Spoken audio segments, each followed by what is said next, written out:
clearly. Okay, thank you. I hope our audience can hear us. Just some communication there to our audience. Please just type in there if you can hear us clearly, so that we can know where we are before we start. We would want to start with some of us not hearing us. Please just go to the chat and type. Get into the chat box and type if you can hear me clearly.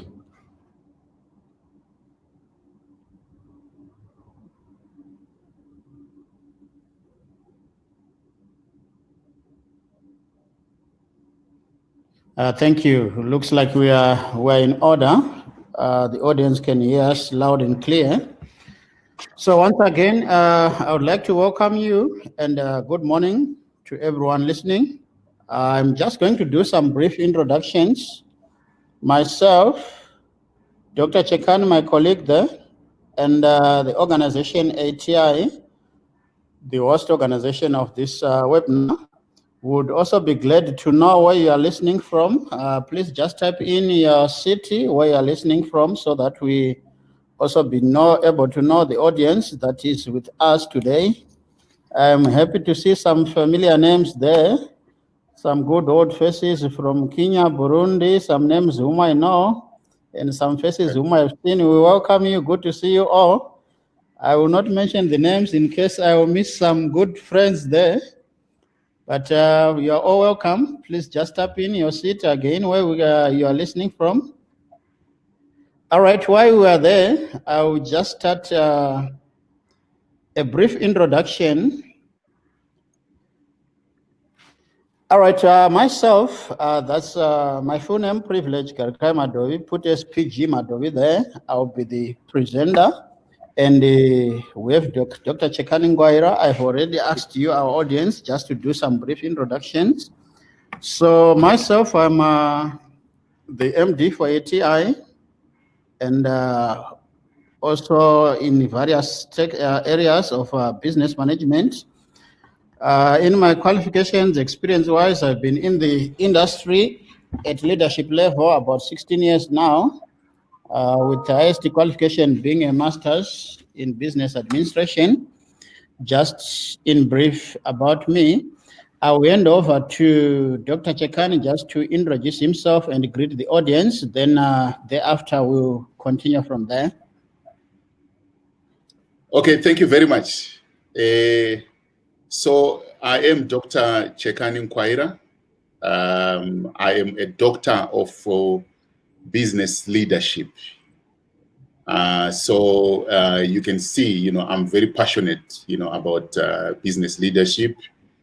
So I do business leadership, from all aspects of it, public, corporate, whether we want to call it, private. I look into that. And I'm also, involved, with one of the universities here in South Africa, in terms of, examining, master's, students, in as far as, various courses are concerned. So I mark exams, for MBAs and masters in business leadership students. So in brief, this is me. Thank you. All right, thank you, Doc. I'll move on. I just want to introduce the organization, which is the African Training Institute, ATI. We're an organization that specializes in training and development. Things being well, before this pandemic and after this pandemic, we offer in-house training where we travel to different countries to deliver the trainings. We also have our delegates who come to attend here in South Africa, Dubai, Kigali, Rwanda, among other places, Accra in Ghana, where we host our trainings. So we are into capacity building, staff improvement, corporate training, and our clientele is all over Africa, dealing with governments, private organizations, among other organizations, NGOs and the like across the entire African continent. So that's what we do in a nutshell. We are proud members of these regulatory bodies, the Southern African Association for the Conferencing Industry, and the South African Quality Institute, that's our local quality regulator here, and the other two, the Service Sector Education and Training Authority, as well as the Local Government Sector Education and Training. These are our regulatory bodies. We conform to their standards, stipulations, and submit reports according to their requirements. So that's the regulatory bodies and the membership bodies that we deal with. Then today, this is our setup for today. We're going to look, mainly our topic is leadership in the time of crisis, which is the crisis we're talking about is the current crisis, the coronavirus crisis, which have affected the world. So we're going to look at you be a leader, or are you being led, what to expect from your leader, how best can your leader help in this time. So we have various topics that we are going to deal with. I'm going to handle first the 7 C's of leadership in the time of crisis. Then I'll hand over to Dr. Chakani, who is going to tackle his 2 topics, nature of leadership, roles, the traits and skills to be displayed in this time of crisis. Then when he's done, you switch back to me. So we have quite a packed event in plus or minus 1.5 hours. Then when I come back, I'll come back with the samurai leadership approach. Then back to Dr. Chekani for other 2 topics, strategic leaderships and perspective of leadership. So those are the areas that we are going to be dealing with here, mostly confined to the situation which we are dealing with at the present moment. In between, we will be throwing in offers of what do we do, what do we have, and as I indicated, we are into training and development. All our programs are offered online, and there will be such offers as we progress during this training. So yeah, that's just a brief. So from now on, we'll commence, which I'll start with my first topic. Then I will move to Dr. Chekan. Can I start, Doc? Anything else before I commence? No, you can. You can proceed. Thank you. All right, to start, that's my name, as I already introduced myself. Right, I'll look at just, this is a common understanding. What is leadership?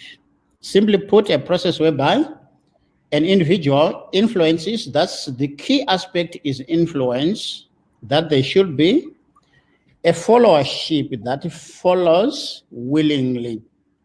That's from a leadership perspective. It can be by common goals or other aspects that we are going to be discussing here. Just some key terms, I'll just rush through these. The transactional process, right, that shows it's a two-way. There are 2 parties or more involved in a leadership setup. And we already mentioned the aspect of influence, be it in a group, but there must be a common purpose which you are looking at, and there's always a common goal that is laid. I hope I'm still with my audience. Trust you can hear me from all different places that has been put across here. Then the other aspect is attaining goals. That's what we'll be looking at as part of our day. All right, that's our starting point. That's some reality illustrated there. Sometime in March, I think that was like when the pandemic came here, after hearing it from the news, February, March, thereabout, right? The situation, our governments took it upon them to say, we want to try by all means to eradicate this virus, and lockdown were imposed in different countries. About 2-3 months down the line, we've already all felt the impact of this pandemic. And we're looking at leadership again back. We want to revive the economy. The economy, they are now saying go back to work, right? And now our statistics, the numbers are rising, right? And it's bad. We've been hard hit, especially if I can talk of South Africa. We have been hard hit, but at the same time, we cannot afford to stay home. We have to go out there and work. So that's the situation which we are looking at. We are in a dilemma. We can't stay home. We'll starve. The economy will go down. We have to go out, but the virus is there, right? Sometime in March, right? When we heard about it, right, we wouldn't want to take chances, all the precautions, sanitizers, whatever, we just had to do it to protect ourselves, staying at home, everything. This time around, you find people saying, somehow I'll just die. I have to go out and feed my family there, right? I heard a statement where some people were saying it's better that my family hear that the father passed away when he was working. He was struck by virus when he was working, rather than to say the family died because the father was hiding from the virus. Right? That means there is minimal fear now. That's just an illustration on our current situation. All right, I will move now. My approach that I'm going to take here on this leadership issue is, should we approach a democratic approach or should we go autocratic?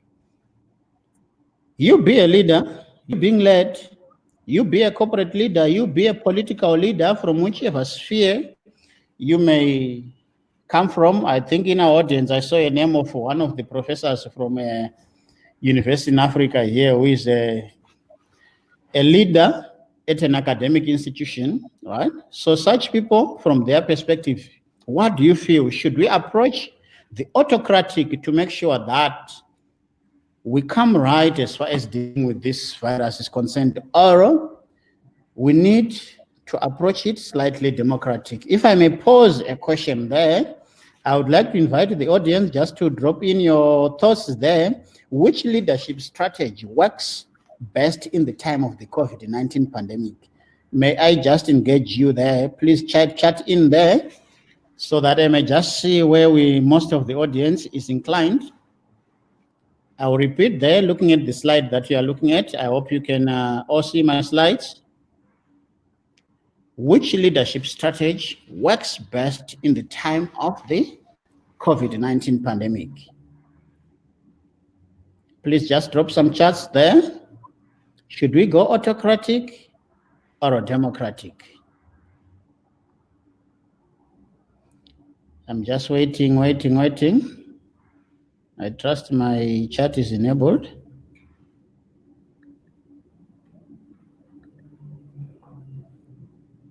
Still to get.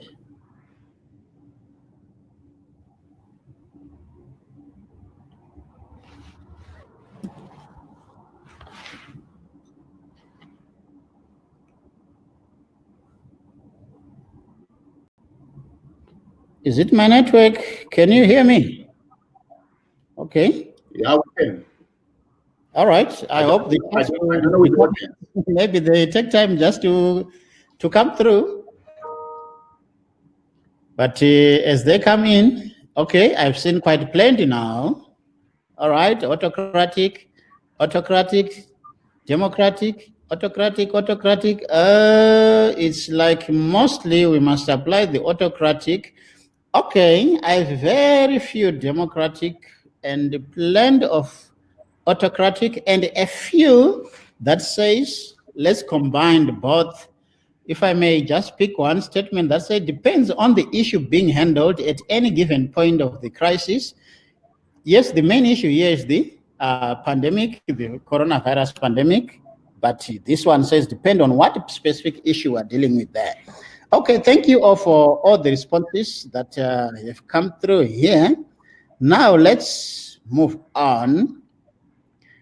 I will start by approaching the democratic side of view and touch on what I termed the 7 C's of leadership.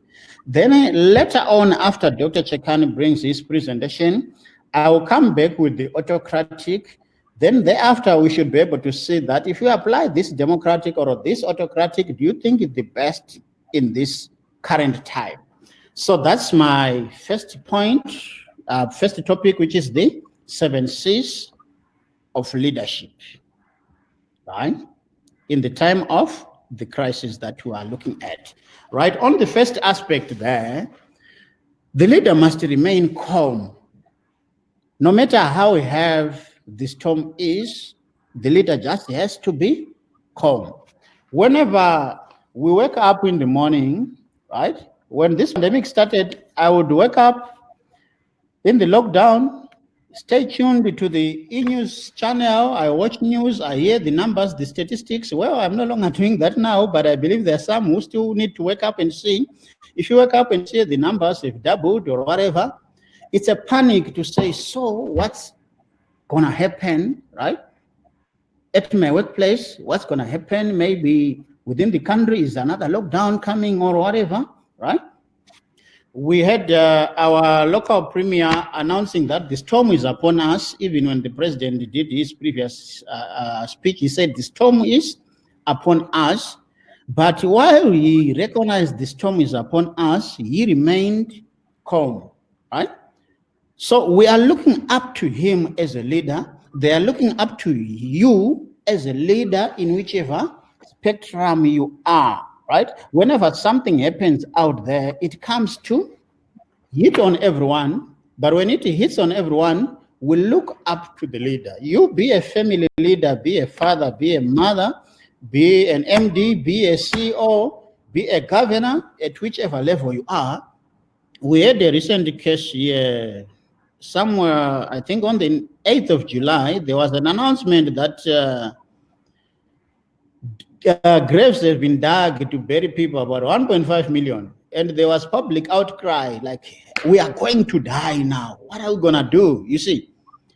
But who were people looking at? The leadership. So if you are the leader, you wake up tomorrow, maybe go to work and say, people, just go home. We are dying. Graves have been dug. We are going to die. You see.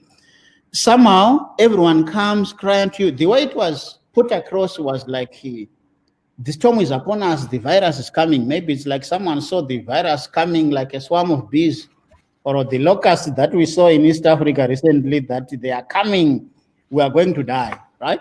There was panic all over, but we had to remain calm, guide our people that this is the situation that we are in, and this is how we're going to handle it. In that situation, you find, also if I may move to my next point, confidence, right? That's one important aspect that we need in this very difficult time, right? Yes, you have to be calm, right? And we have to be confident, but say, yes, calm, but not still water calm. The organization, the stakeholders are looking at you to ensure that we sail through this. Yes, every organization is going to be harmed, but we need the harm to be minimal. Jack Ma said in this year, if your organization survives, that's the profit. You don't have to worry about making profits. The survival itself is the profit.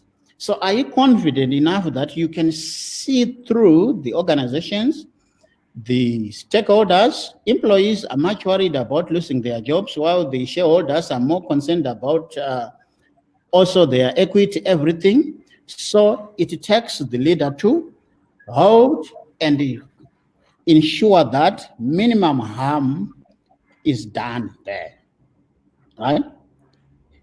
Reality is coming. We look at reality. The situation is bad. We don't want to lie to each other.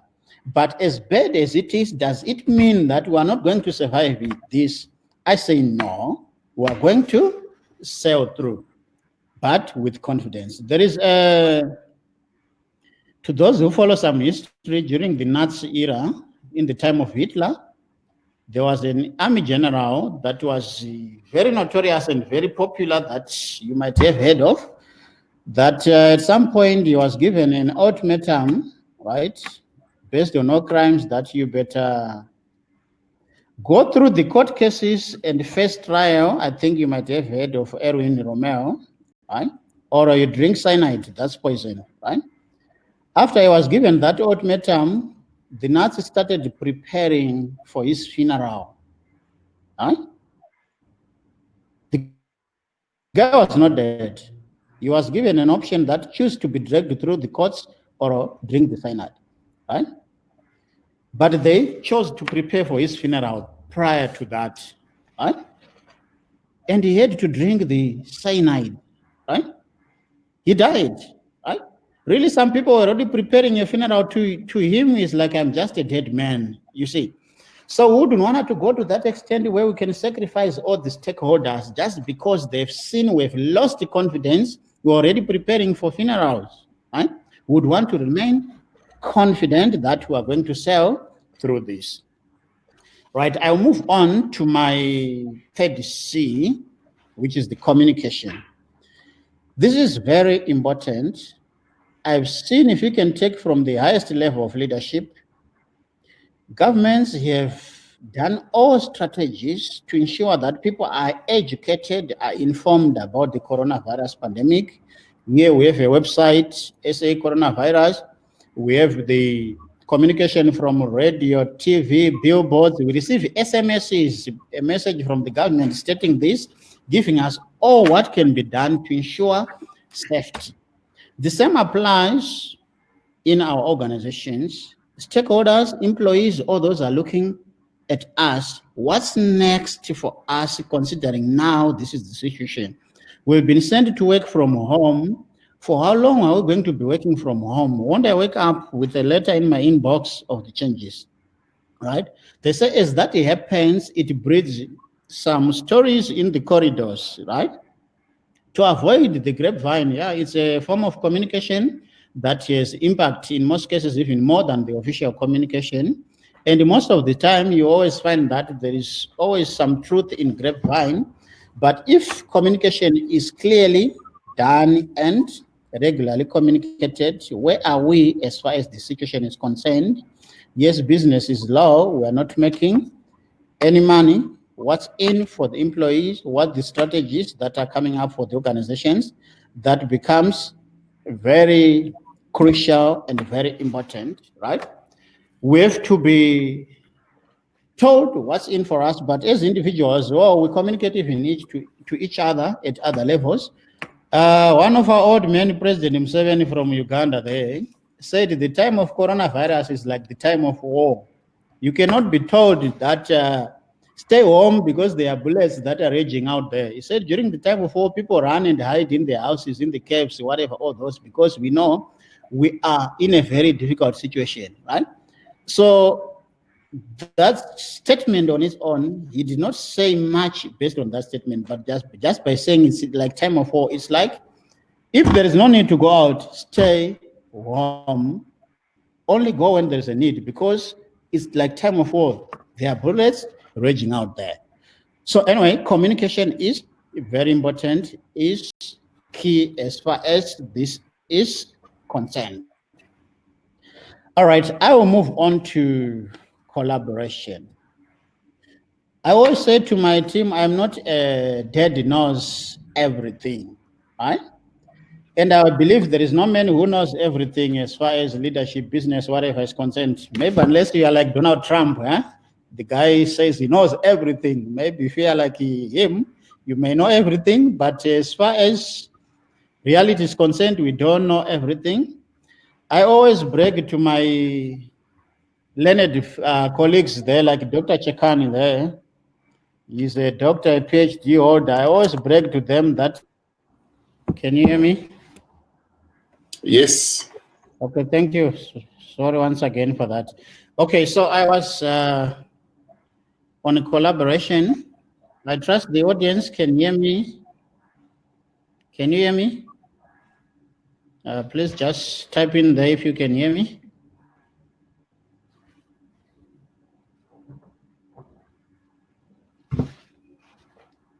Doc, you can hear me, right? Yes, loud and clear. Okay, all right, we'll continue there. So I was on the issue of collaboration there.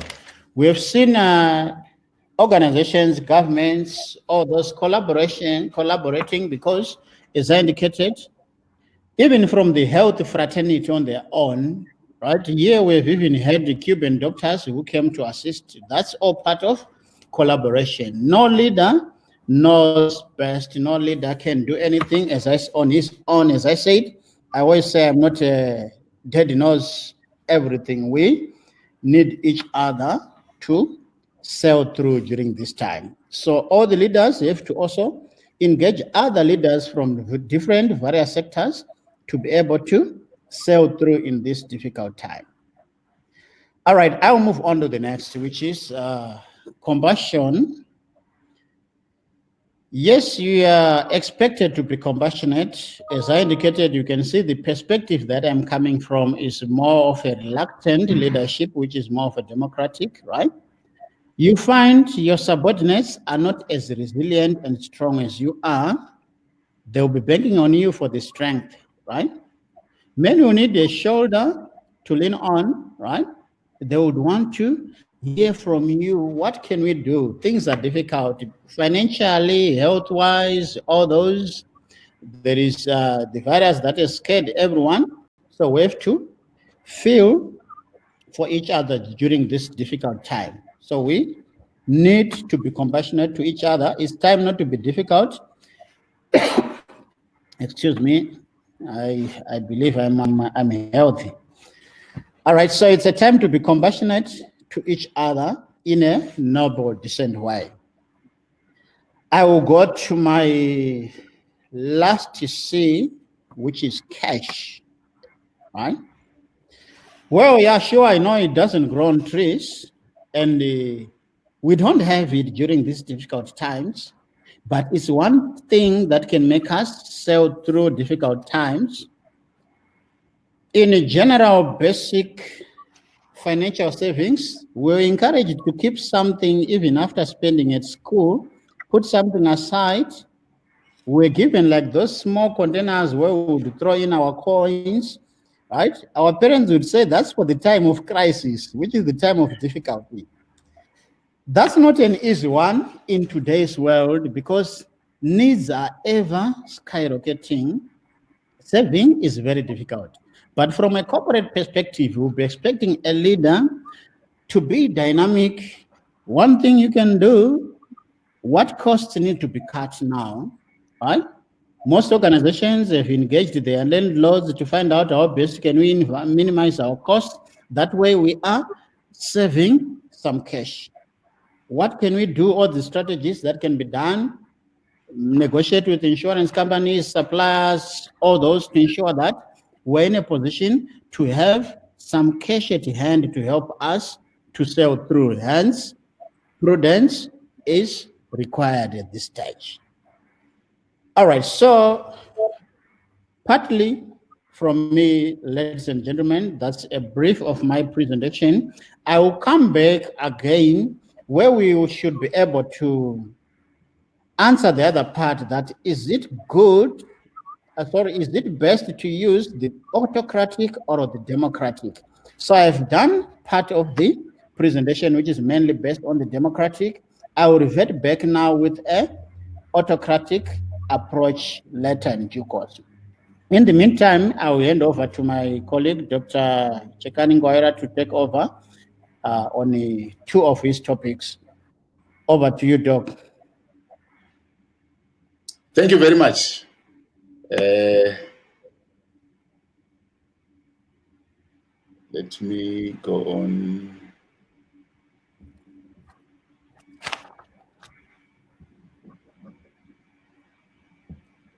Mr. Majovi? Yes, sir. Can you show my slides there? Sure.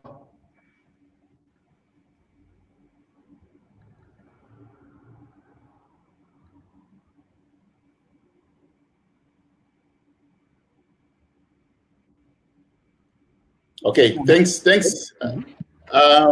So I've introduced myself already, and hopefully, I'm going to add value, in as far as this conversation is concerned. I just want to start here, so that we can understand exactly what we're talking about.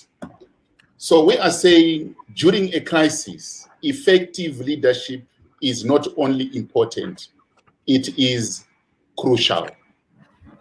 What do I mean by that? What I mean by this is that you'll find when you have got effective leadership, the situation may be improved, or chances of the situation being contained or handled very well are very high. But on the other hand, when you've got poor leadership, the situation may be exacerbated, meaning things can be worse off. So where you've got poor leadership, there is this concept, it spreads within society, it spreads within the organization.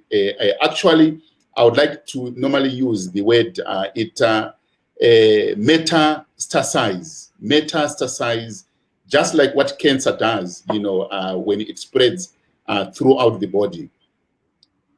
This is what happens when you've got poor leadership at any given, level, whether we're talking government, whether we're talking corporate, whether we're talking any organizational, because the way you lead in this particular situation in a crisis, it has got a huge impact on what everybody else does. People who are following you, they normally follow what you do. So I don't want to dwell much on the examples that Mr. Madowi has just given. But when you look around, even yourselves, you look around the world now, you can see that leadership matters. It really matters, because where leadership is being displayed, you find those countries are handling this particular crisis better. Where leadership is not being displayed, in other words, where you find that what is being displayed is power, not leadership, then you find there are issues, in as far as handling the crisis is concerned. And not only issues at governmental level, not only issues in terms of the numbers that are escalating, but even within the organizations residing in those particular countries, you find where leadership is not as effective, some organizations are really crumbling faster than others. So my definition of leadership, stems from the fact that there is general ambiguity, when you want to look at the meaning of leadership. I've just alluded to one now, to say, instead of displaying leadership, some leaders, they display power. So you have got that confusion, is leadership power, or is power leadership? Is leadership authority, or is authority leadership? Is management leadership, or is leadership management? Control. When you are in control of things, are you displaying leadership, or is leadership control, and so forth. So when you look at all these concepts, one gets to get confused to say, so what exactly is leadership? And I will focus again on what Mr. Madowi has just said. He spoke about influence, so I'm going to dwell more in terms of the issue of motivation. So for you to lead effectively, there is supposed to be an element of motivation. You need to motivate people to do whatever you are trying to influence them to do. Otherwise, without that, you win one element and you lose the other. So people have got to be motivated to do what they are supposed to do. But then I will show you as we proceed now, these two elements of influence and motivation, how do they intertwine together to produce effective leadership? So during a crisis, we have got key fundamental issues that we need to deal with as leaders. And the first issue that confronts any leader, again, it doesn't matter, whether you are a church leader or whether, you are a private, sector leader, whether you're in the government. There are issues of demands. When you are a leader, you are confronted with issues of demand. What do we mean here? There are duties that are required of you to partake. There are activities that are required of you to partake. And there are responsibilities that you should carry with you during that particular crisis. These will inform how, as a leader, you handle the situations in a crisis. But you need to acknowledge these three key fundamental issues that confront you: duties, activities, responsibilities. The next set of confrontations that you face as a leader, it's constraints. A crisis brings with it a number of constraints, ranging from, as I've put there, there could be constraints regarding to legal issues. People start challenging, going to courts. Like here in our country, South Africa, you see there are legal constraints that leaders are facing on a daily basis. Some of them, they even defy logic, where government is trying to do the right thing, but people will challenge, based on what they believe is best. So as a leader, you need to know that, there are these potential confrontations, and how do you handle them? You've got bureaucratic, rules within an organization as a leader that you also need to address, because you need to understand that at some given point, when there's fire, you need to douse the fire, and then you can talk to somebody else. At times it's very necessary, not then always to follow bureaucratic, channels, but you need to be cognizant of these confrontations. You need to be aware as a leader, within what policies, frameworks do you operate. If you are a government leader, you need to understand that, there is a government constitution that would always guide you in terms of what you do, because failure of which, you again, spawn, other confronting issues, that you wouldn't have, envisaged when you're dealing with the issue. So leadership is all about understanding the policies or the framework within which you operate in your organization. There are environmental regulations that you need also to be aware of. Just because you are dealing with a crisis does not then necessarily follow that you abandon some of these regulations, because they will come back and want you. They will come back and want the organization. You may end up paying a lot of fines. So instead of you saving the cash flows of the organization, you may actually be found wanting, where you are now depleting those cash flows because of your reckless abandon. There are safety regulations. There are issues of resources. I've just mentioned or put in there just a few, facilities, budgetary constraints, during a crisis. We see it here now, where, resources such as, cash funds, they are now being channeled, from other sectors of the economy, so that they can deal, they can go and be utilized within the COVID, situation, the health environment. So other projects, they've got to be put on hold. So as a leader, you need to be flexible enough to understand, the issue of availability of resources, the limitations that you have, and how do you juggle with the resources during a crisis. If you're dealing with customers, things change automatically.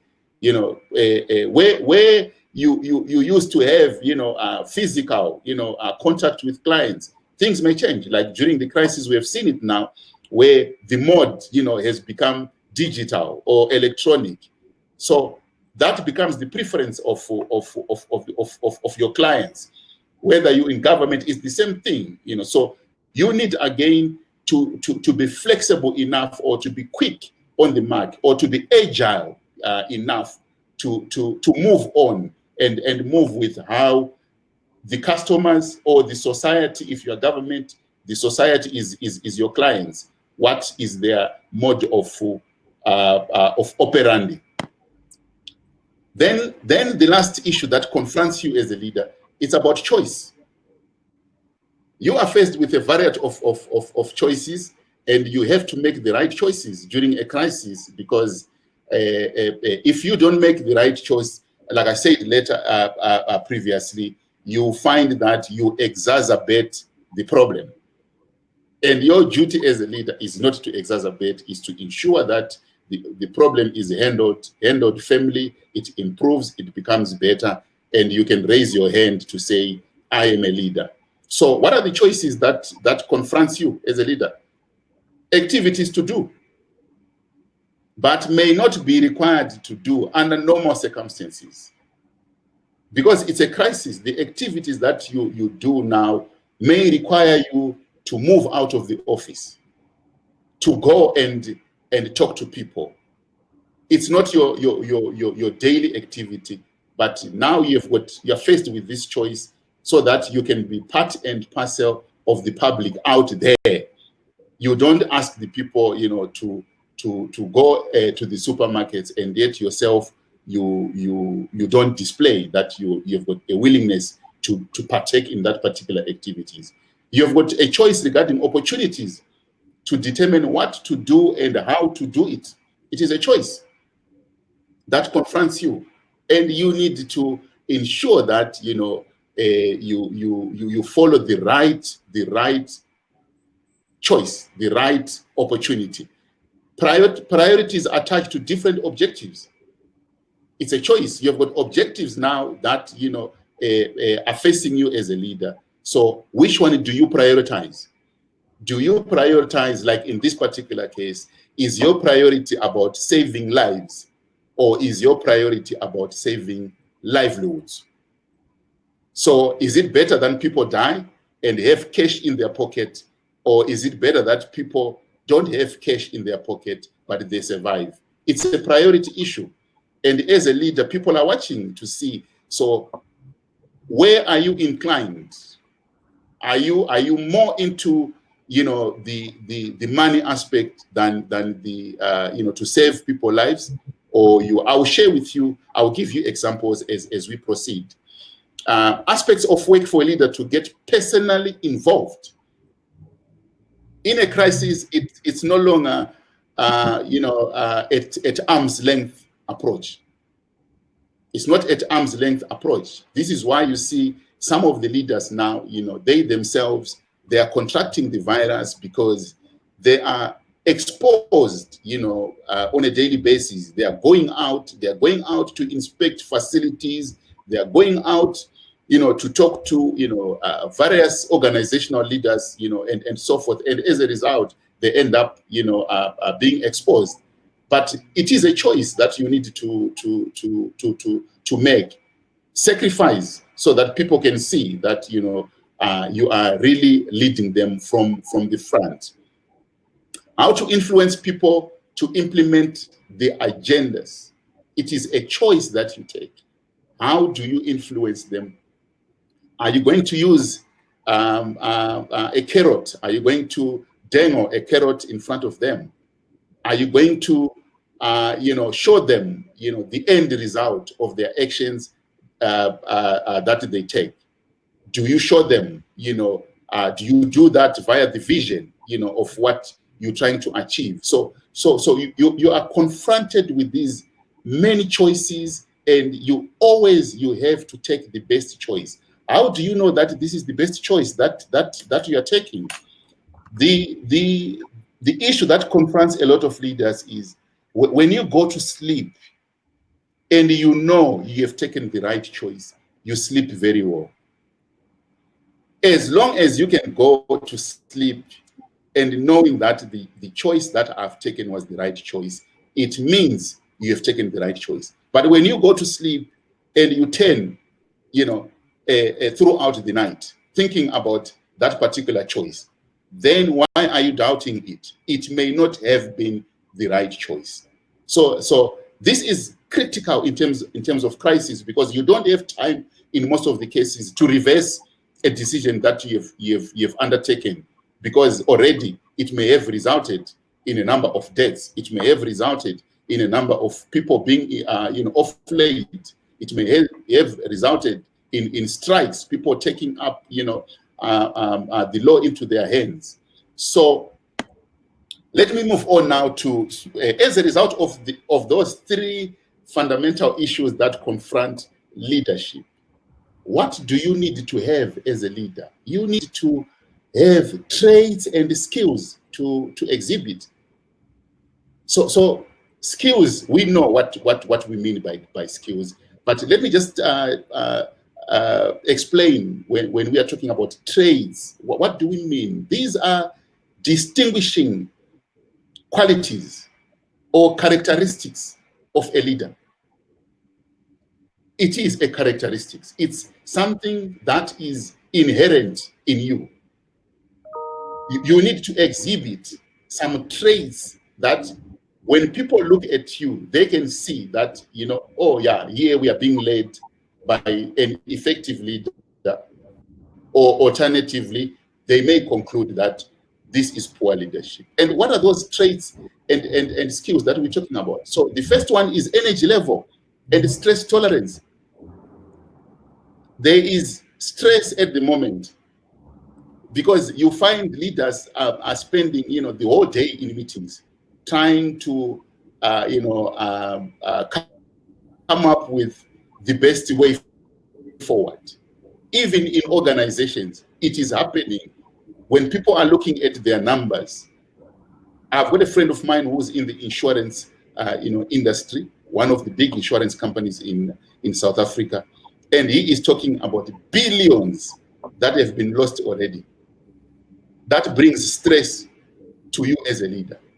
How do you handle that? You need to have the right energy levels. We are talking about physical stamina.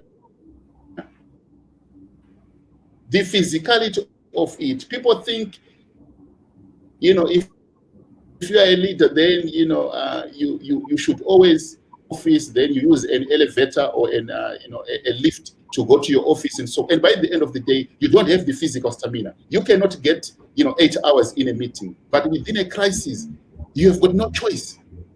At times, you have to move from one province to the next, or from one office to the next. When you get to the other office, now you are showing people that you can't take it anymore. You are tired, and so forth. So it is vitally important that as a leader during a crisis, wake up in the morning, have a few exercises and so forth, so that your stress levels can be where they're supposed to be. So I've spoken about physical. That's physical vitality. It is important. It's a must for leaders. When you look at emotional resilience, it is also critical that emotionally you are resilient, because people can lose income. What do you do as a leader? People will blame you. They will blame you. How do you handle that? You need to be emotionally resilient. Otherwise, if you are not emotionally resilient, you may break down as a leader. And how embarrassing is it that when followers or subordinates are looking at you to set the pace, and here you are breaking down. You are now crying, or weeping, because you cannot handle the issue. Once that happens, then, like I said, it metastasizes like cancer. When you break down as a leader, you should expect the organization to follow suit. Effective problem solving requires an ability to remain calm and stay focused on a problem rather than panicking, denying that the problem exists. We have seen it. We have seen it in Brazil. I can give you that example. The president of Brazil, he was denying the COVID reality. He said, it was a small flu that could be contained. But look where we are now. So during a crisis, instead of you trying to deny that the problem exists, you need to be agile enough, quick on the mark, and address the problem. Not to attempt to shift the problem to someone else. Okay, so let me move on.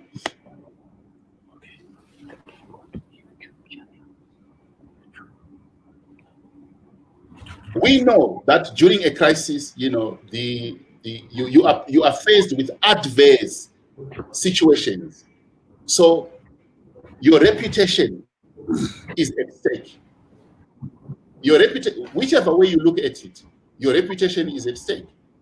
If you look at now, we see a lot of, in countries where, there's political divide, and, there's no unity, amongst political members, even in a crisis where you would expect, people to come together and leave aside, the issues of which party do you belong to, and or in an organization, you leave, aside the aspect of which department do you belong to, and come together. So your reputation is at stake, because those who are critical about your leadership role, they're looking at what are you going to do.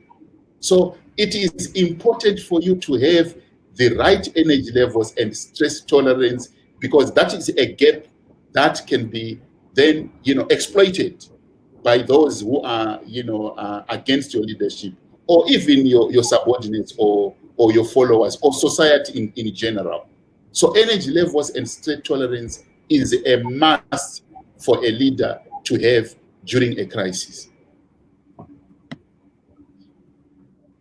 So I'm not going to talk a lot about self-confidence, because my colleague has touched on it, but I just want to deal with the issue of optimism and persistence in efforts to accomplish tasks or missions are likely to increase commitments by subordinates to support the effort.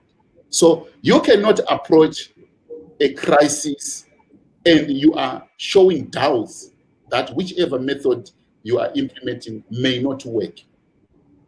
We have seen that, where already people are trying to handle this issue of COVID, leaders are trying to handle, but they continuously become pessimistic, in as far as the number of infections are concerned. That strategy does not work in a crisis. You need to be self-confident, rather be caught on the upside risk than on the downside. You cannot then go to people and you tackle this particular crisis and you telling them, but we don't think we are going to save the jobs. We don't think we are going to save. You are being pessimistic. When we come to that stage where we are not able to save jobs, yes, by all means, we need to communicate that to followers or employees or subordinates. But when we are starting with the crisis, we have to be optimistic. We have to show people that whatever strategies that we are putting in place can really work. So we need to remember that in a crisis, success often depends on the perception by society or subordinates that the leader has knowledge and courage necessary to deal with the crisis effectively. If they doubt that you have got the right knowledge, this is why you see now people doing their own ways. They approach the crisis in their own particular way. The reason, because they don't have the right perception about the leader, about your knowledge. So you need to ensure that always the perception that you have from a follower's perspective is the right knowledge, even before crisis commences. Because when in crisis, if they can doubt you during normal times, you can imagine what would happen in a crisis. They think, it's a one-way traffic. We all gonna perish. If you look at emotional stability and maturity, that is very, very, very key. A leader who is emotionally mature and well adjusted does not suffer from severe psychological disorders. Emotional maturity, you have seen, I'm sure, wherever we are right now, you have seen, whether it's our peers or whether it's our, top leadership, where leaders are banging, on the table, where leaders are shouting on the phone. That is a demonstration of emotional instability and immaturity. Why are you shouting? That's the reason why you are there as a leader in the first place. In fact, under normal circumstances, when things are normal, people may not even need that leadership. In a crisis like this, that's when everybody is turning around to see who is leading us. And here you come and you are hitting the tables. You are on the phone. People cannot even hear what you are saying because you are shouting and so forth and so forth. You may think that you are right, you are doing the right thing, but by the end of the day, your emotional instability and your immaturity will lead to a situation where there is no message by the end of the day that you send to your people, and the people will perish. So what are we saying? Self-regulation is essential. You need to regulate yourself and channel your emotions into behavior that is appropriate for the situation, rather than responding with impulsive behavior, like what I said. Don't lash out at people. That is impulsive. That is not leadership. Don't start criticizing people. It is futile by the end of the day. What you're doing now is, instead of containing the situation, now you are creating labor issues. People want to go to the labor court. Now they are talking about abuse. Women are complaining, about sexual harassment and so forth because of your emotional instability and your immaturity. You're requesting people to do things that they cannot do. As a woman, she cannot do it. But because now you are panicking, you are emotional, not stable, you end up creating or spawning a crisis on top of a crisis. And you don't want to do that. Personal integrity. This is a big one during a crisis. During a crisis, you need to be consistent with espoused values. So we know there is no organization that has got no values. Whether it's government, whether it's private sector, just because it's a crisis does not mean you throw away the values. You must live by the values in a crisis. In fact, during a crisis, this is when the values should be displayed. Failure to stick to your values may end up in a leader trying to cut corners. You bring shortcuts, or you're trying to bribe. As an example, you want to bribe now to make things happen, just because it's a crisis, not knowing that the storm, shall calm. When the storm calms, they will come back to you and say, 6 weeks back during a crisis, you did bribe an official, and you ruin your personal integrity. So personal integrity is leaders, they lose the credibility in times of crisis when people discover that they have lied or made claims that are grossly distorted. It happens during a crisis. In a crisis, there is temptation, because you think now you are being overwhelmed by the situation. So rather, let me commit. You want to commit to something that you cannot then deliver, or you blatantly lie about numbers. People are dying, and you say, no, people are not dying, and then the numbers start to come. You lose your integrity. And once you lose your integrity, it's so powerful. When you lose it, it's difficult to retract integrity. So the trust of followers can easily be lost if they discover the leader exploited or manipulated them in pursuit of self-interest. Because for you, saving the organization is more important than saving lives. Okay? So what would happen with followers? They may lose trust, and in any organizational setup, in any setup for that matter, trust is key. Where you've got no trust, you've got no organization. Where you've got no trust, you've got no government. Where you've got no trust, so trust is key. Once people lose, and it's easier during a crisis for people to lose trust.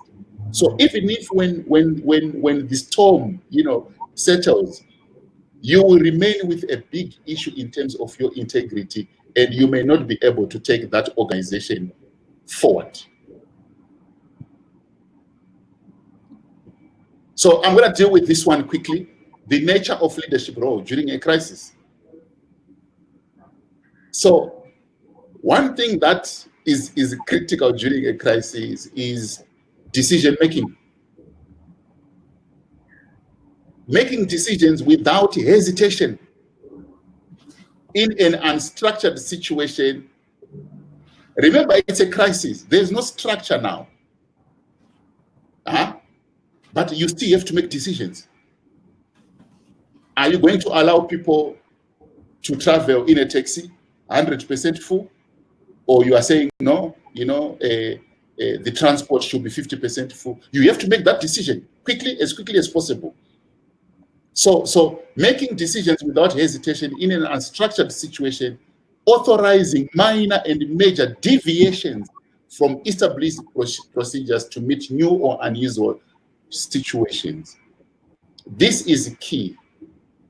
You don't need then to go 3-4 days thinking about decision. I am always talking about agility, quick to the mark. You need to make a decision as a leader within the unstructured situation being caused by a crisis. That is key in as far as leadership is concerned. And you don't have to hesitate to make that decision, as long as your decision is founded upon basic fundamentals. As long as your decision is within the value system of the organization, as long as your decision is within the constitution of the country, you don't have to worry anything. It becomes a problem when your decisions now, you are deviating from the constitution that is guiding how the country should be run. You are deviating from the value system that is guiding how the organization is being run. Then your decision making would be causing more harm than good. Monitoring indicators. This is the nature of leadership during a crisis. You need to monitor indicators, internal and external forces that may immediately affect the organization. And it doesn't matter whether you're looking at market or you're looking at political climate, both or all of these, they will affect in one way or another the organization. So if prices are escalating, you are the leader, you are seeing that during this particular crisis, what is happening now is prices are escalating. Inflationary levels are clearly going up. What do you do as a leader? You need to ensure that as an organization, you buy as many things that you can buy, because you're anticipating prices to go up.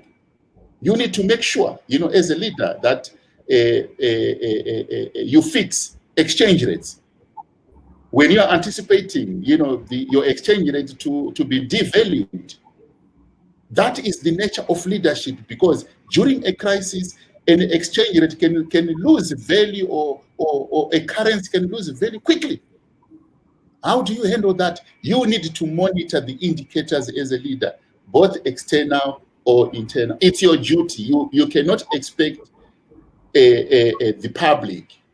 You cannot expect your subordinates, those who are reporting into you, to understand what is happening within the external or even internal environment. The other point there is representing. When you are a leader, you have got leaders, who would, respond to say, we can neither deny nor confirm this allegation. Have you heard that? We can neither deny nor confirm this this allegation. What are you saying? You are saying nothing by the end of the day. You can neither deny nor confirm. So what does that mean? You see, so as a leader, you must be able to answer questions and respond to complaints from stakeholders, as well as communicating with outsiders to promote or maintain organizational relationship or even country-specific relationship with other countries. You cannot be vague as a leader, but for you to represent the organization and answer questions appropriately, you need to have all these things that I've just alluded to. You need to understand the organization. You need to understand the environment. You need to understand your stakeholders. You need to understand the decisions that you have made, because those questions normally pertain to those decisions that you have made as a leader. And if you cannot then go back and defend your decision, and now you come up with such vagueness to say, we can neither confirm nor deny these allegations, you have lost it as a leader. So let's look at, the nature again, So in a crisis, there are expectations from your followers. What you would call your followers, or what you would call your subordinates, or what you would call your direct reports, or society, the public, who are reporting into you, or who are following you as a president or so forth. They expect you to be assertive. What do we mean by that? You have to be assertive. What we mean by assertiveness is when you take a line, you need to show people that you believe in this particular line that you are taking. That's what assertive is. No hesitancy. The moment you show hesitance, it means you are not assertive. You need to be more directive. It's a crisis. Which direction do we take now? I will show you, in the later slides, that this is very, very important, because the followers now, they are looking up to you. Remember, they are followers. The public is looking up to you. If you are saying to the public, you don't have to wear masks, you are giving them direction not to wear masks, and they are perishing. Which means now the direction that you are taking the people to is like a blind man. Now you are leading as a blind man. So the followers in a crisis, they are expecting a direction, and they expect it on a daily basis. Come to think of it, because it is a crisis. The leader to show initiative in defining the problem. So, do you know what is confronting you as an organization? Do you know what is confronting you as a country? Do you know what is confronting you as a health department, as a bank? Do you know what is confronting you? You as a leader, you need to identify and define the problem that is confined. Yes, you are being confined by coronavirus, but what does that mean in as far as your organization is concerned? So if you don't handle coronavirus, in a way that is being prescribed by the government, this is what it means to us as an institution. We have got no revenue in the next 6 months. When we lose revenue in the next 6 months, we are not going to retain, our client base. When we don't retain our client base, we're going to lose, our business. You are defining the problem, because when you define the problem to your followers, then you will find they don't have a problem in trying to implement what you are asking them to implement, because you have clarified the problem that is besetting the organization during a crisis. So, but then you don't just have to identify or define a problem. You need to identify a solution. This is why you're a leader. This is why you're being paid. If in most cases, a leader is being paid more than followers. So you are being paid more than followers because of your ability to generate solutions.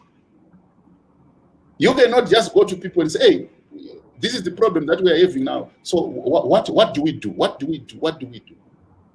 Yes, it is okay to ask for input from other stakeholders, but you need to identify a solution and go with the solution and discuss issues or inputs around the solution.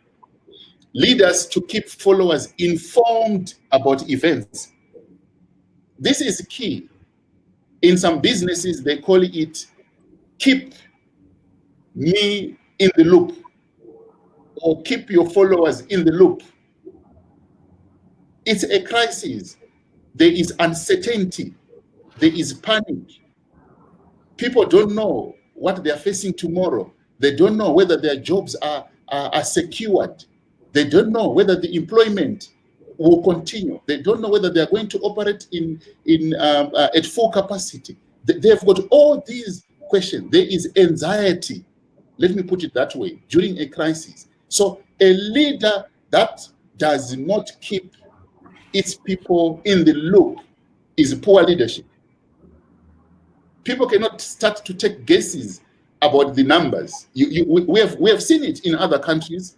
Here in the SADC region, where with COVID, they don't even know the numbers. They don't even know how many people are being infected on a daily basis. That is poor leadership. Even if you are doing very well as a country, good enough, but keep your people informed to say we are containing the situation. We still have about 10 people only infected. That is good leadership, because by so doing, you are saying to people, no, you know what, continue to do the good work that you are doing because it's paying off dividends. If you don't keep people informed about events that are happening in a crisis, definitely you need to understand within yourself that what you are displaying is a kind of poor leadership. Okay, so I'm going to leave it there for now, and I'm going to take you back to Mr. Madoi, for further presentations, and then I will talk to you shortly. Okay, thank you so much, Dr. Chekani. I will take over from our earlier conversation. I had indicated that I'm going to take two approaches, one which was more from the democratic perspective, and the other one from the autocratic. So now we're going to move on to the autocratic approach. But however, I just realized after my presentation, some 2 or 3 people indicated that I've only put 6 C's instead of 7 C's, which is correct. I think after the technical glitch, I got nervous and confused. My count became 5-7 instead of 5-6-7. So there is one that I just omitted, which I'll just go through as we proceed to the next chapter, which is democratic, autocratic. I'll just push through my slides. So this should be the one that I left out, which is the community. Right, that's under the community. We say all our lives are in communities, be it your organization. We've seen quite a lot being done by corporate leaders, civic organization leaders, political leaders, giving food hampers to communities, making some donations, all those in this time, making some public statements of encouragement. As a good leader, that's the way to go where the public is affected. The community also comes in as a corporate leader of an organization, whatever, be it in profit making, non-profit making. We've seen some church leaders making a step to donate to the government so that the government can also pass the donation to the public. Though we've seen some corporate leaders asking for their tithe as well during this time that whatever, make by all means find something. But anyway, the point is the community, we have to take care of the community that we live in. All right, I will move on now to the other side. Remember, I said I start from the democratic. Now let's go what I've also indicated as the militaristic, the autocratic side. Here I'm going far extreme by taking what is termed, well known as the samurai leadership approach. I think we may have heard of the samurai warriors from Japan way back in what was termed the Edo period, 1603 to 1867. That was way back, but today so many organizations across the globe have adopted this leadership. But it is its only controversy that it has faced, it has its only criticism, but we want now to look at it that can apply this. I'm going to move a bit faster. Doc has taken longer than what I anticipated there. So I'll move a bit faster so that I also give him some time to finish his remaining topics, then back to me for a pub. All right, these were the samurai warriors. That's the Japanese way back pre the modern era. That's the samurai are those who serve, and from their beliefs, you must be born to a samurai or at least by adoption to be qualified as one. They were taught two things, two basic skills, which were simply how to survive and how to kill, right? Seems like I've gone in the battlefield here, but we are still talking leadership that can still be corporately applicable leadership. So, but now we're talking of survival and killing. We have survival strategies in organizations that we employ. There is also killing in organizations that is employed, though not literal killing, right? We have what is known as the cutthroat competition, right? Where one competitor has to kill the other, right? If I may just give maybe some examples on survival and how to kill. A personal example, sometime way back when I just finished my Form 4, by then I just had a friend who joined the army, was later deployed to the DRC, you know, during the time of the war. The government supported the DRC wars. So when he came back, I could not face him. I was, I think, around 17, 18, thereabout, a bit young. That to me was, this man is a murderer. He has killed people, right?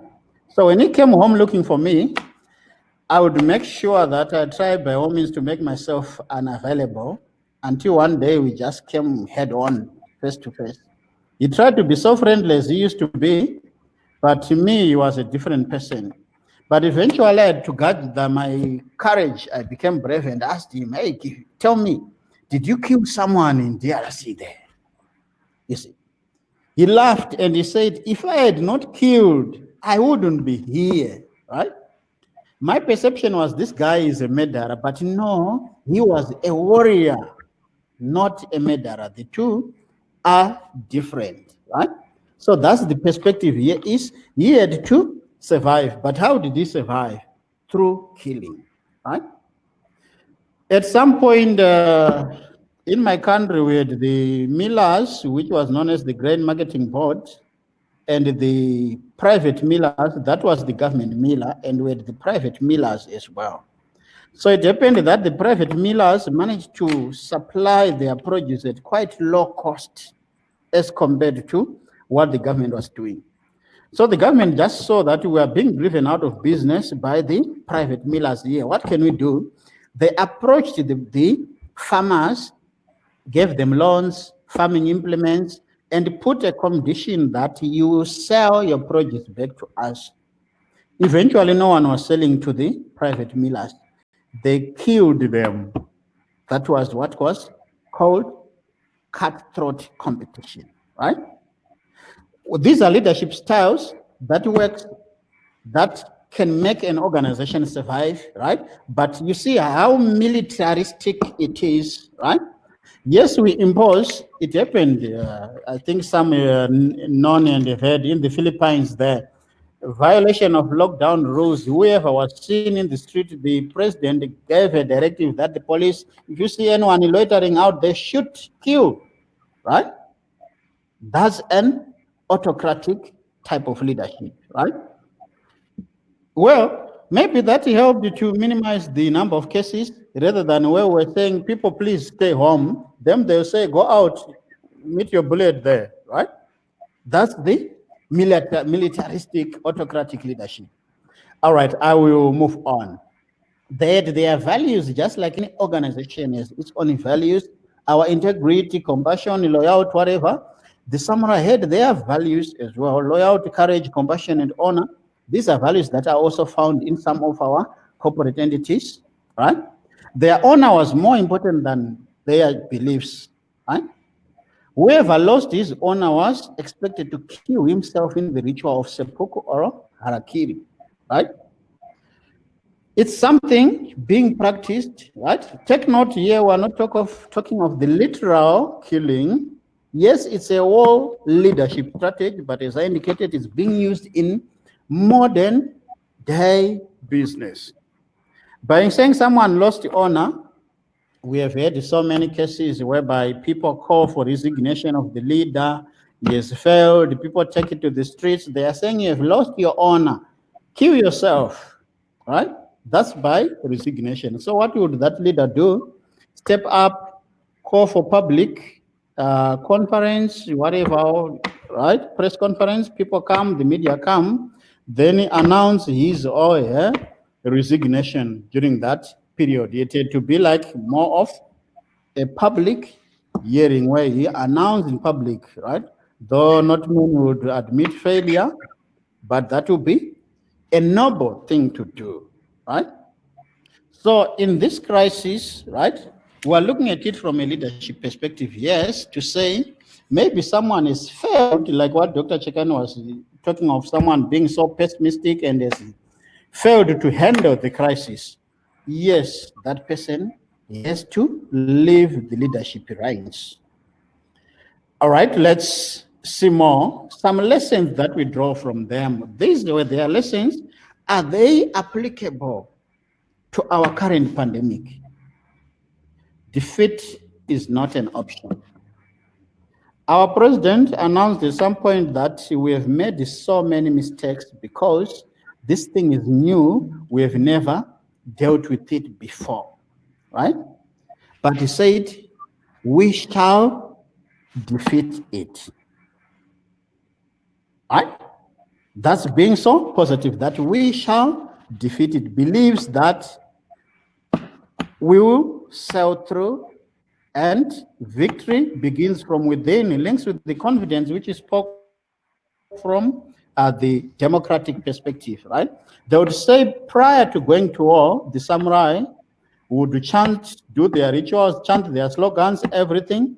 Then they would say, a warrior wins the battle in the camp, not in the battlefield, right? Then they would go out there with their victory from within. Another aspect, they say reasons are rubbish, right? Yes, we are facing economic turmoil in this current era, right? There is something that can be done to avert the effects. Reasons of failure, right? The shareholders who come, they need to have the value for their money. Employees are expecting jobs to be saved, right? The government needs its tax as well during that time. We don't need any reasons for that, right? We are looking at it from an autocratic, that under the samurai, they did not accept that. Continuous improvement, they believed that we have to continuously learn, acquire new skills. I've learned something quite a lot from this webinar, from Dr. Chekan's presentation. I believe our audience is also being continuously improved, that we have to continuously learn. That's part of their leadership lessons. Right, goes on, that's part of the values. That's their loyalty, courage, honest, justice, benevolence, politeness. Those were some of the values. I will not go on each of them. for the sake of time. Okay, if I may just pick maybe one or two on honesty, say never lie, right?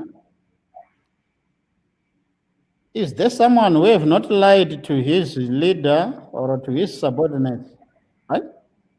Maybe for a short engagement where I'm going through, someone who have never lied, just type me, would want to have that honest person who have not done that before, right? You know, when you was school kids, when I go late, when I arrive home late, I would say the taxi that I got into broke down. My dad would beat me and say, next time, don't get into a taxi that break down. But how would I know that it will break down? You still with me and say, I told you, don't get into a taxi that break down. He knew I would be lying, right? But there is no justification. Never lie. Then they say, show sympathy toward others, but no weakness. Being sympathetic, being compassionate is not a sign of weakness, it's a sign of caring. So that's one thing that is very important, to be able to be sympathetic toward others during this difficult time, because people are going through different things. All right, then politeness is key. It's very important that we treat each other with politeness. All right, so that's the head what the Art of War. I'm sure some have read the book, The Art of War, they edit. They say they became successful in battle through skill and the ability to withstand the desire for power and victory, right? Something that was more to them was the common goal. Not that we are powerful, not that I have made it. It was, what's our common goal, right? We need business to survive. We need less harm to our employees, to our partners, to our stakeholders. So my qualifications, my experience, my abilities as a leader are set aside for the success of the organization during these difficult times. All right, these are some of the lessons we draw during the from the samurai leadership, right? Dedicate yourself to a purpose beyond power, control, or earning money, right? That's commitment in a nutshell, right? So we're saying, yes, we're in these difficult times. There are some that we can see are fitting quite well. Remember, this has been taken from a battlefield and put in the office and say, let's run our organization the way the army was being run there in the battlefield. That's in the army. If the senior, whoever, lieutenant general says jump, you say how high after jumping 3 times, right? In the corporate world, you can ask for clarity, right? We are seeing some differences, but we are not saying it will not work, right? Develop yourself to the benefit of the world around you, right? That's teamwork, which we can see here. If you encounter a problem, change it, accept it, or leave it. That's more of risk management. We have what we call risk tolerance, risk mitigation, all those. We are not literally taking it from the battlefield, right? Stay connected to yourself and the environment under any kind of pressure. We have the most excessive pressure that we have ever experienced in our generation, rather, if I may say. But what are we doing? We are staying connected to the environment, analyzing, studying. What are the changes? What are the plans? Yes, we are hearing some positive news of a breakthrough in the vaccine, but still, we are not yet there. We keep on holding and maneuvering. Take a close view of distant things and a distant view of close things. Just have a look at this statement. More of succession planning. We don't want to see here. We want to see here and see ahead as well, right? Balance careful planning with creative and flexible execution, right? While we are doing everything, essential to ensure that everything goes well during this pandemic, we don't have to relax. Don't fight inevitable developments. Something for sure will happen. The cases are increasing. right? Except maybe for some 3 countries that are having positive developments, but for other countries, we are on an upward trend, right? So we accept and see how to deal with that. Be respectful, yet clear and sharp, right? That's more of focusing. You have your colleagues, your teamwork. I mentioned the collaboration on the other side, right? But still, we stay focused. So that's the 13 principles I'll just rush through. Look for fear in the eyes while doing what you think is right and necessary. Right? Am I with you? Yes, Can you you hear are. me, Doc? And the Yes. audience? Okay. All right. Let's move on. In the wartime, which is just like the same wartime, they believed that, in line with my number 10 there, one soldier, one enemy caught and brought into the camp alive, into the barrack, whatever you may call it, is more important than the 100 killed. Right? So they would instill fear in them to make sure that they find how best to find a solution to end the war. Right? Would we apply the same in this crisis? Remember, we're looking at a war, which is a crisis. We're looking at the pandemic we are dealing with, which is more of a war, a crisis in its different perspective. Inspire people and celebrate success with gratitude, not arrogance. At the end, you are collaborating, you are asking other leaders, you're asking even your subordinates for a way out. When victory looms, it's not like I did it.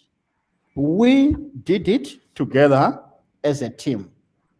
Be helpful, generous, yet choose the people around you wisely. Right? That's in leadership, especially when we talk of political leadership.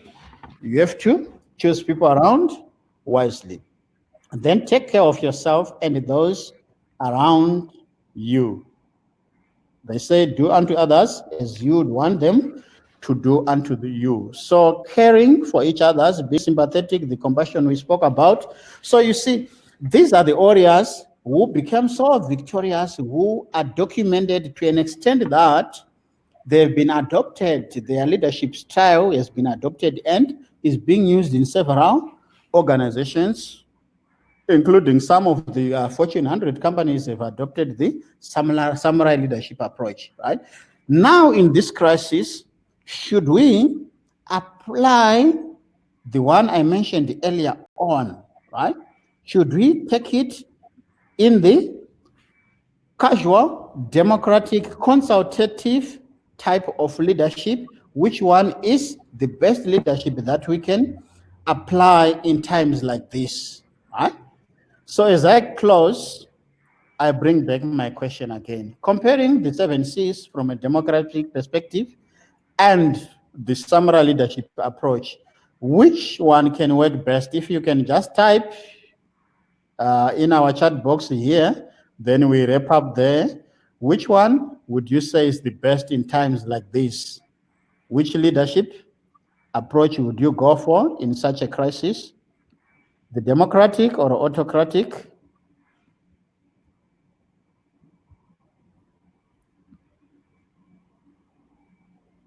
We have some a few minutes, so I'll just have to wrap up. I'm seeing some saying democratic, more democratic coming, democratic. Maybe you guys, you are running away from the autocratic because I mentioned the president of Philippines who said shoot them there. I don't know. Because when we started, there was a balance of autocratic and democratic. Maybe people are now afraid of lockdown comes and then the government says you shoot there. Democratic. Okay. All right. So there is the more understanding, consultations, and a platform to ensure that we understand each other. I have both. I have an autocratic, but very few autocratic, and just I think 1 or 2 both. The rest I see democratic.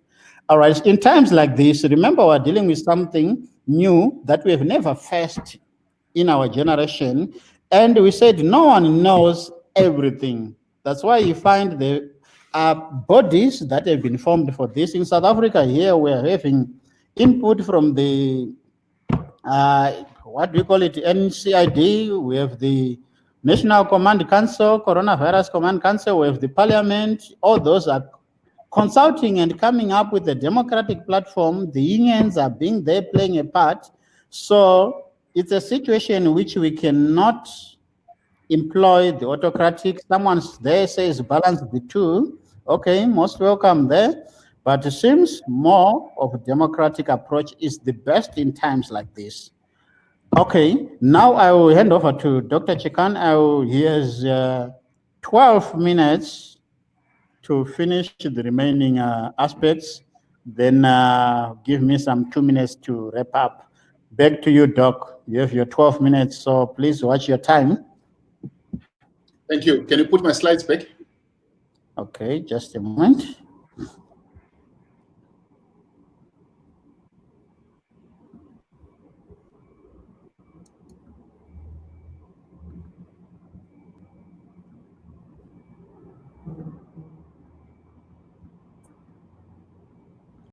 Okay, I think you got your slides. You can take over from where you ended. Next, yeah, the next one. There you go. Okay, thank you. So I also, tend to agree with the majority who went by democratic, decision during the crisis, because democracy is democracy. You see, that's why people love democracy. For you to be democratic does not necessarily mean you are weak or you are powerless. It means you are considerate. So, but however, even those who are talking about autocratic, there are situations where you may need to be autocratic as well. So when people are going into a fire and they don't realize that they are going into a fire, you may willingly, or you may, without any consultations, channel them in a direction that they may think at the particular time is not a good direction, but only to realize, after the situation, that what you did at the time was being called autocratic, but it may turn up not to be autocratic. So I'm just going to talk about perspective on effective leadership behavior during a crisis. Behavior during a crisis. So what I'm talking about here is there is what is called leadership behavioral flexibility, or leadership behavioral inflexibility. Okay, so obviously those leaders who demonstrate leadership behavioral inflexibility may not fit well with a crisis environment, because those behaviors are supposed to be flexible so as to handle the crisis better. But I'm sure you're aware there are leaders who can say, I stand for this, and that's it. And they are not flexible enough, to realize that the crisis requires flexibility. So we do have, these behaviors that confront us during a crisis, and how do we deal with them? So the first set of behaviors, is what we term task-oriented behaviors. It's got to do with the task, with the job, with the work. These are called task-oriented behaviors. So one is to organize work activities to improve efficiency. During a crisis, efficiency is key.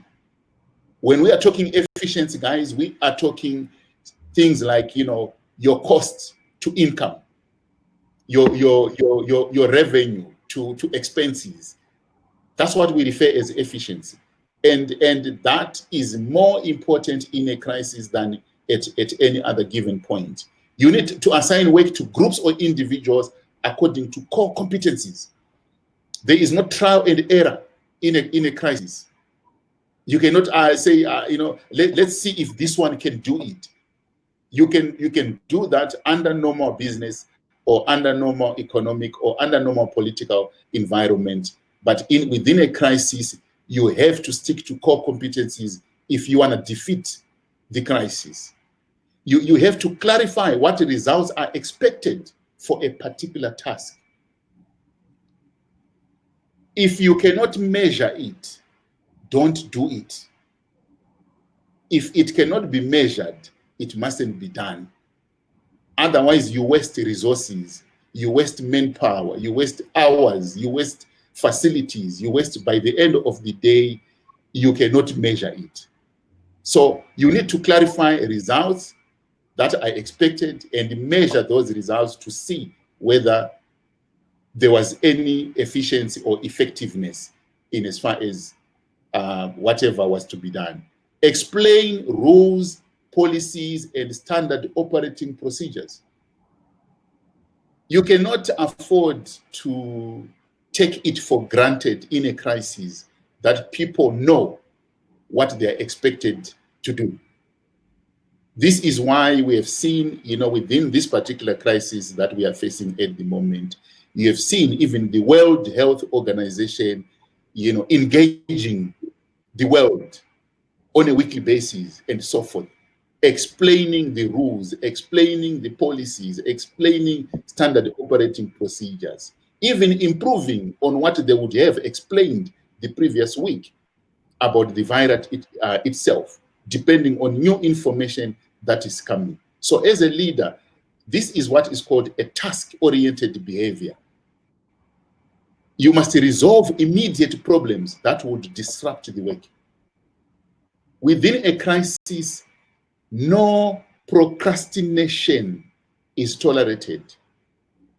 The more you delay, by the time you want to address it, you may find you could have saved 50 lives. Those people shouldn't have died. But because you did not address or resolve a problem that was immediate, thinking that you would resolve it in 48 hours, you may then miss the boat. So we look at that behavior, task-oriented, but you also have relations-oriented behaviors. And when you look around again, around us, you can see it, and I'm sure, in your individual countries, you can see also relations-oriented behaviors that they are crucial. Provide support and encouragement to someone with a difficult task. Most ministers of health, for example, at the moment, their tasks are very difficult. Most presidents, so to speak, their tasks at this particular moment are very difficult. And as a leader, instead of just coming up with criticism or be an armchair critic, it is important in a crisis to ensure that you support and encourage, so that the task can be done effectively. If you think the resources are not being utilized effectively, make a suggestion about how you think the resources could be utilized effectively, so that that task can be done with great alacrity. Express confidence that a person or group can perform a difficult task. You cannot, even where you delegate in this particular crisis, you cannot delegate and at the same time doubt the capability of the one that you are delegating a task. Recognize contributions and accomplishments. Even if we are talking a crisis,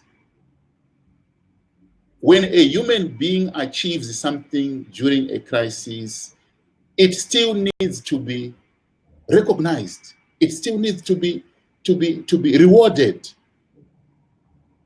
A crisis does not mean we throw away all these good things that we do. A thank you is a good recognition. But because it's a crisis, when people are running around trying to achieve it and they forget the fundamental or rudimental, human behavior, in as far as the relations are concerned. So as a leader, you need always to have it top of mind that you need to recognize contributions and accomplish that happen within the framework of a crisis. Keep people informed about actions affecting them. Then you do have another behavior that we call change-oriented behaviors. It's a crisis. It's not business as usual. So you need to monitor the external and to detect threats and opportunities. This is a change-oriented behavior. You need to interpret events to explain the urgent need for change. We are no longer doing what we are supposed to be doing. We are no longer using biometrics because when you press your finger, coronavirus, can be within the people's hands and so forth. And so you need to interpret and explain the urgent need. Why are we removing these gadgets that we were using before? Don't just go and remove and think that people must know why you are doing it. Envision exciting new possibilities for the country or for the organization or for the department. Within the crisis has brought about technological advancement in some cases, which were not available before the crisis. These are new opportunities that are coming into play. So this is a change-oriented behavior that you need to advance as a leader. Encourage people to view problems or opportunities in a different way. Remove the blinkers, from people so that they can see that this is a new norm. We don't know where this crisis is going to take us. So people cannot just say the way we have been doing things, we have to continue doing things, because we may never, ever revert back to the old ways of doing things. So as a leader, you need to have that change-oriented behavior and display it to everybody who is looking up to you.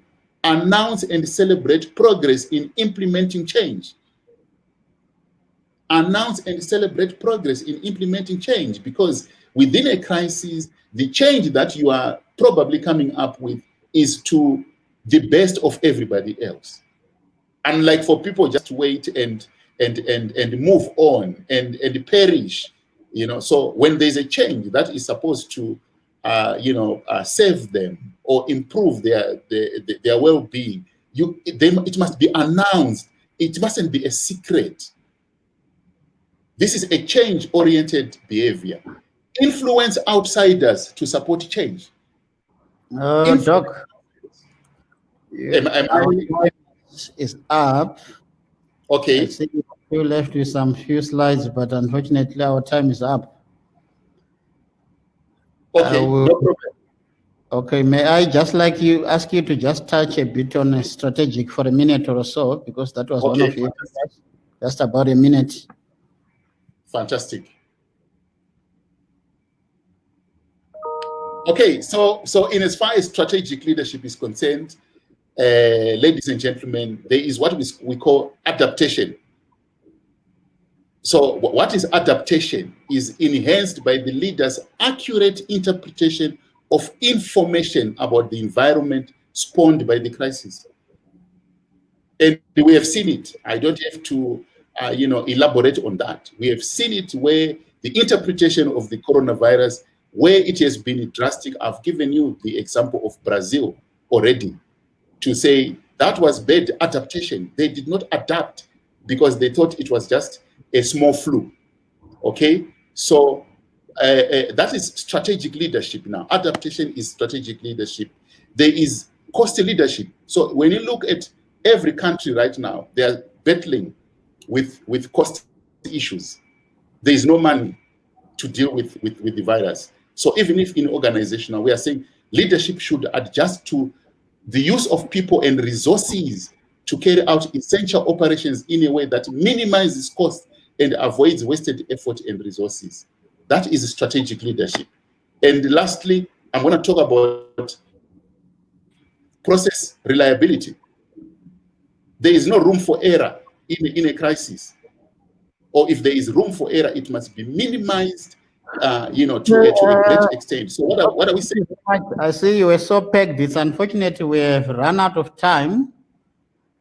And I just want to use this time just to thank our audience. We're just left with some few seconds before we go.